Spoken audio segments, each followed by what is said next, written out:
Agora, eu tenho uma pergunta, na verdade, aproveitando algo que vai acontecer aí no Brasil nesses próximos dias, que é justamente o STF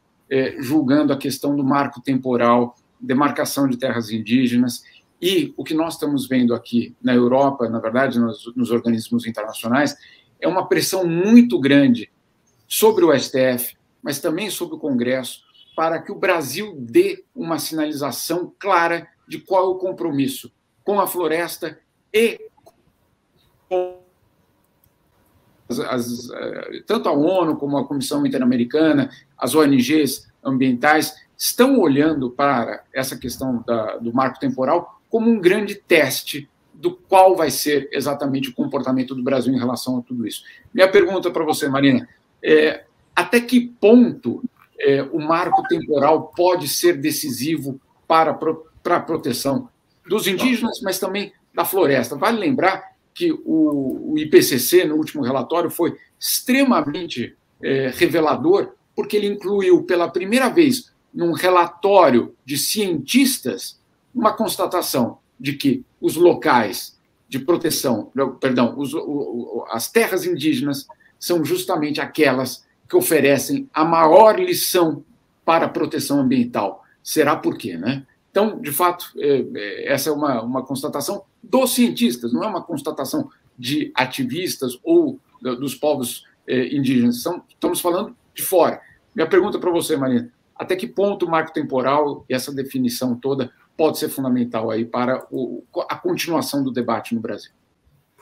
Acho que a preocupação, Jamil, que está acontecendo no Brasil e no mundo quanto a essa decisão referente ao marco temporal, ela é mais do que justa. E a constatação que os cientistas fazem de que os povos originários são responsáveis pela proteção, e não só pela proteção, eles têm conhecimentos associados aos recursos naturais que nos ajudam a fazer também a proteção dos recursos naturais de nossa parte, porque somos nós os que mais impactamos. É só a gente olhar a quantidade de tempo que estamos aqui, um pouco mais de 500 anos, e eles que estão aqui há milhares de anos, o baixíssimo impacto que causam aos recursos naturais dentro de áreas que são milenarmente ocupadas e com o uso desses recursos naturais. No caso do marco temporal, da parte do Supremo, há uma expectativa muito grande, do mesmo jeito que tivemos uma expectativa muito grande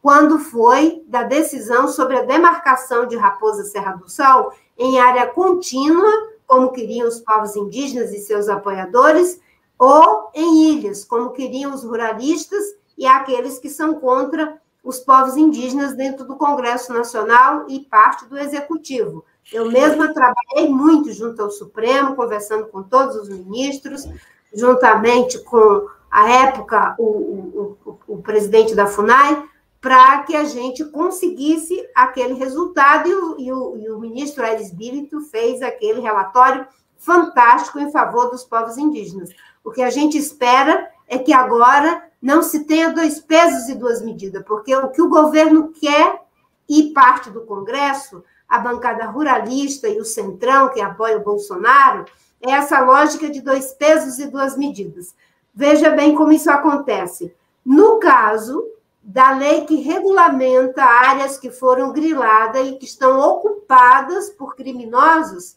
eles querem regularizar até 2014, em alguns casos até 2018.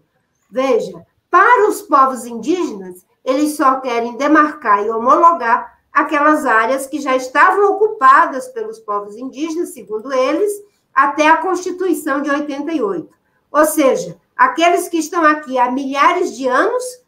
serão demarcadas suas áreas até 88. Aqueles que ocupam ilegalmente, de forma criminosa, pela grilagem, pela exploração de madeira, pelo cultivo irregular de soja ou a prática da pecuária, podem ser regularizados, ganhar um título definitivo, ou seja, né, vai se capitalizar às nossas custas até 2014 ou até 2018. Então, o Supremo, como tem feito em várias oportunidades, tem reparado injustiças históricas que são praticadas contra os povos indígenas e que, nesse momento, se espera que tenha força no Senado para que essa discussão não passe pelo Senado, não passe pelo Parlamento e que se tenha uma decisão que seja favorável à manutenção dos povos indígenas, que são protetores da floresta, que têm conhecimentos associados e que ajudam a promover um processo de desenvolvimento de baixo impacto e que, nesse momento que se debate uma bioeconomia, com certeza eles são os nossos melhores professores.